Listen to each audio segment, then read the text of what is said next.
Nice. Yeah. I Sunflower. love the sun. I love the Nice. sunflowers. Those guys are just getting ready to turn around to start their day out. Look at this one's halfway turned around already. Mm-hmm. Right on the right where the watermark is. So the sun is saying, "Wake up, y'all." Or something like Can't even see the watermark enough to see who I stole it from.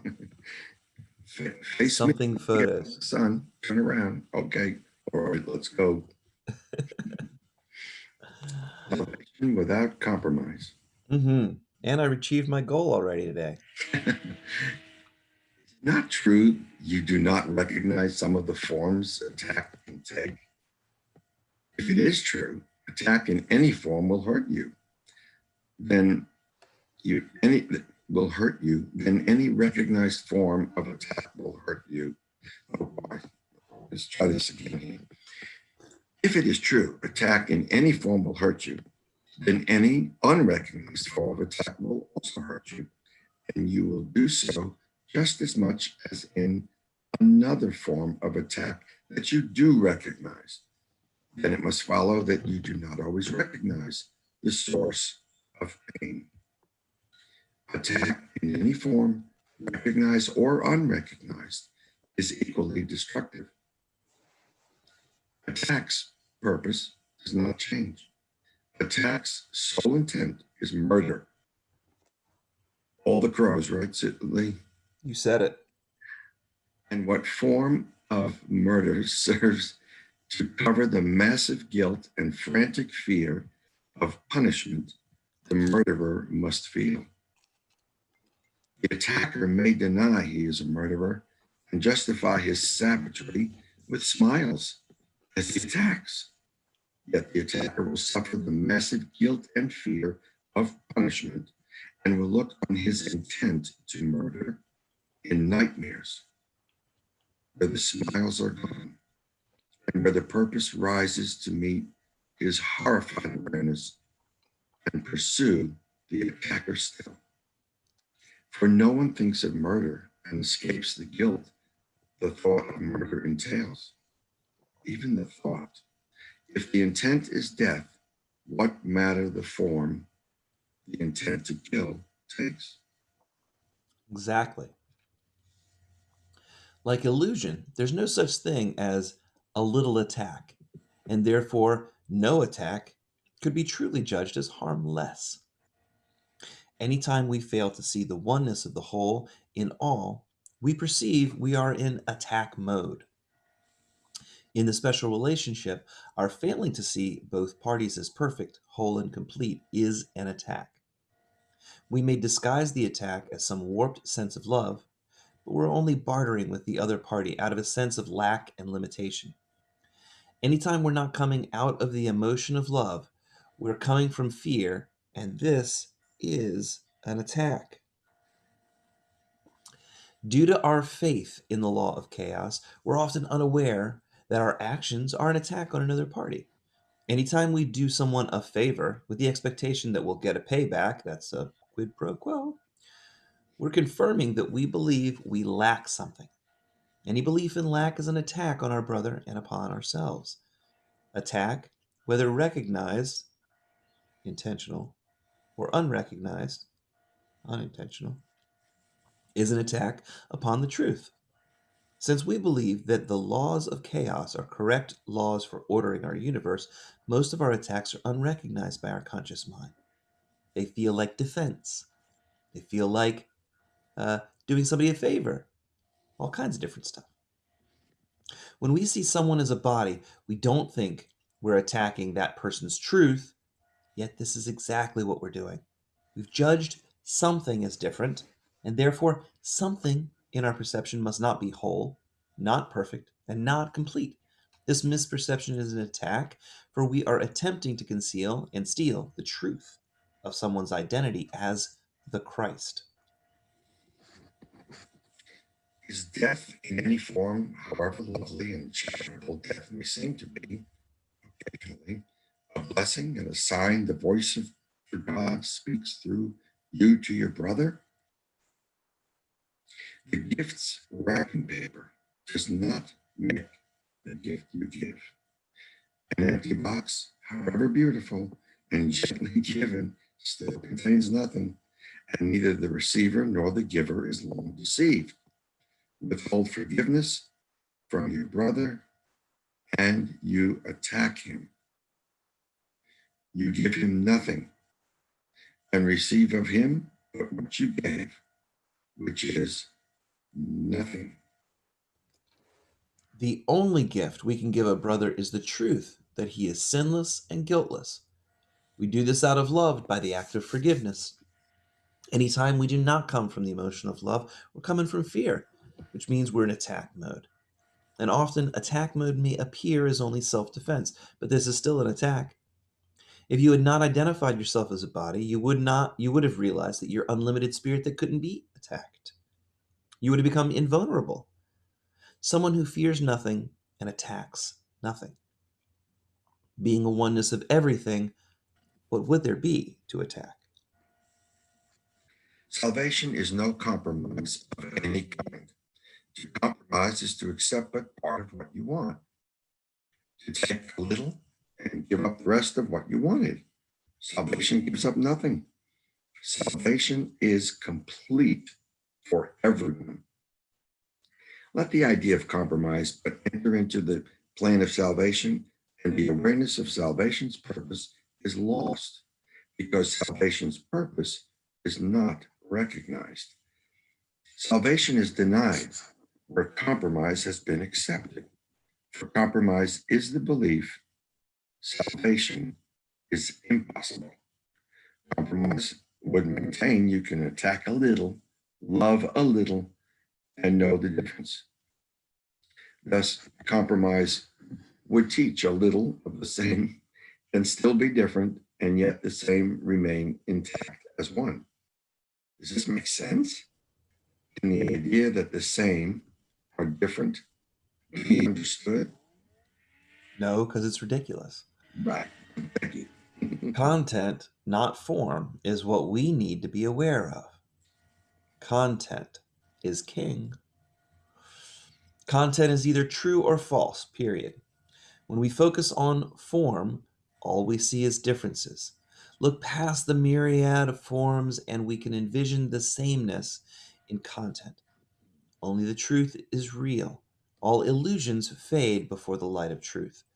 The ego is interested in form. The Holy Spirit focuses on the content. The question is always, am I expressing love or fear? If you're not at peace, you're expressing fear. This course is easy just because ACIM makes no compromise. Boy, that's true. Yet ACIM seems difficult to those who still believe that compromise is possible.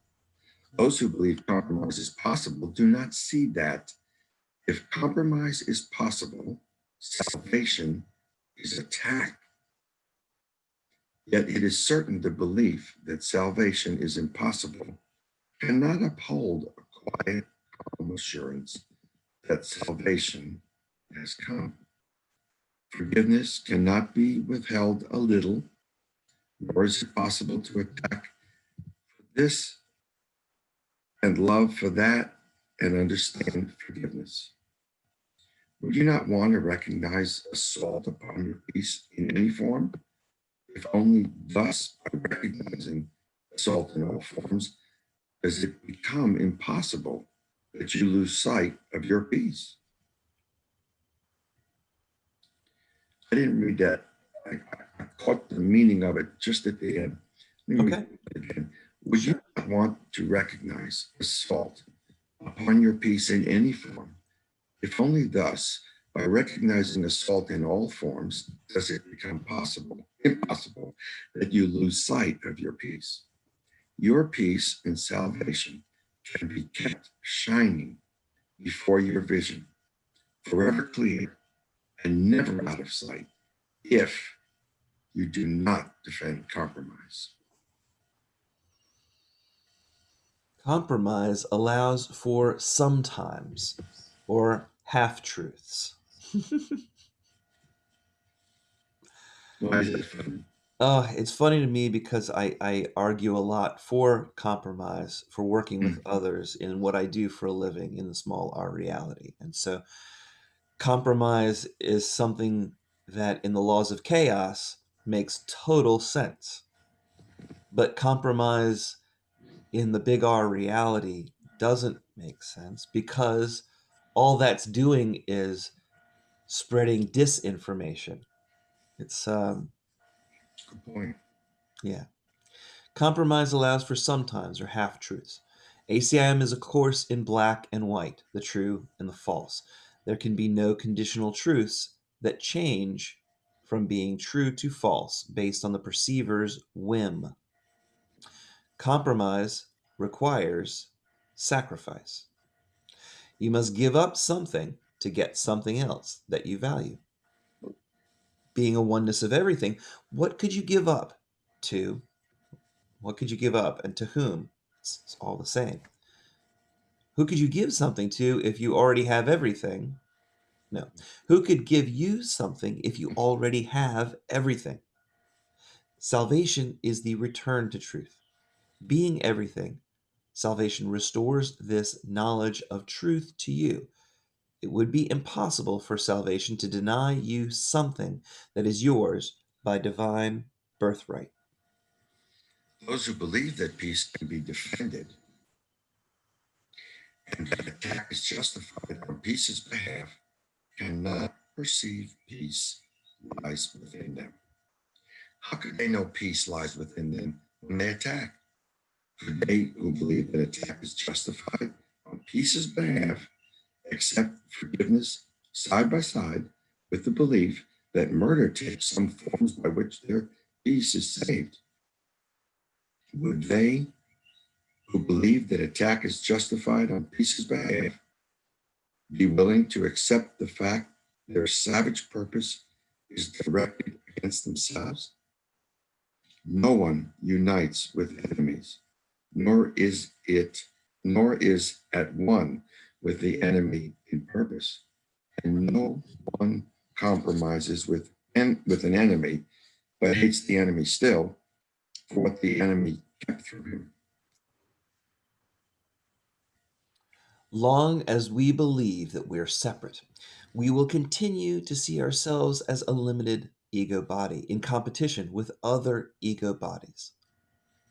When we negotiate a ceasefire, we continue to build up our armies for our defense against a pending attack that we're sure must follow. We believe we must defend our homeland.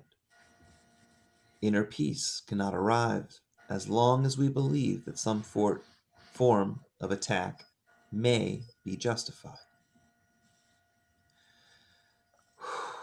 Inner peace cannot arrive as long as we believe that we're going to be attacked or that we can attack. Any belief that attack is possible implies that we believe there's something outside of ourselves that we could attack or be attacked by. Inner peace arises only out of the knowledge that we, as completely unlimited spirit, are completely invulnerable. The attachment to this body simply holds us, like with chains, into this small R reality. The idea that we are invulnerable is so huge. I can remember Superman being invulnerable and bullets bouncing off him and so on and so on. What it means in our life is that when we finally get the truth, Mm-hmm. understand that deep, deep, deep, and completely within us is this whole world of God and the Holy Spirit and Jesus and all trying to make our world a better world through each of us. Yeah. And we realize that, yeah, if we could just not be here, then they wouldn't be able to do their job. So they keep us invulnerable. on the one We're hand. only here temporarily. That's the hard way of looking at it.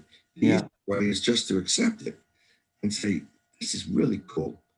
I'm not going to get hugely hurt. I'm not going to get hurt. I'm going to be okay. I can keep a smile on my face when I really know that at the deepest part of me. Life is easier as a spectator than being an actor in the circus on stage. Yeah, especially if you're in the lion's cage. Mistake, not truce. Mistake, not truce for peace. Mistake not truce for peace, Thank you. I knew it wasn't right. nor compromise for the escape from conflict. Go for it. To be released from conflict means that conflict is over. The door is open. You've left the battleground. You've not Elvis. lingered there in cowering hope that conflict will not return because the guns are stilled in an instant, and the fear that haunts the place of death is not apparent. There is no safety in a battleground.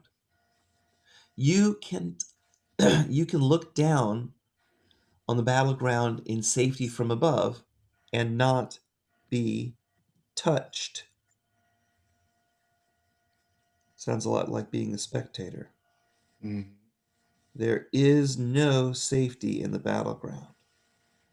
How true is that? But from within the battleground, you can find no safety. Not one tree still left standing will shelter you. Not one illusion of protection stands against the faith in murder. Here stands the body, torn between the natural desire to communicate and the unnatural intent to murder and die. Think you the form that murder takes can offer safety? Can guilt be absent from a battlefield?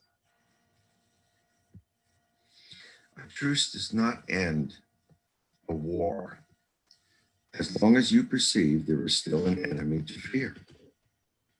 If you withhold forgiveness from anyone, you still believe that you have an enemy to attack. Inner peace only comes from the awareness that there is just the one self. It is this shared oneness with everything that makes you invulnerable. Wow. This is a short chapter, but it's got a lot of powerful thoughts in it. It definitely does. If there's a battle afoot, you can be assured that you are participating in the small R reality. You're on the battleground. There's no safety. There's no respite. You've got to make that dime. You got to tote that barge and lift that bale. But in the end, we're going to find our way off the battlefield and up into the stands to just be somebody who's watching it instead of participating in it. Let's get above the battleground tomorrow. Tomorrow. All right. Today. Have a great one.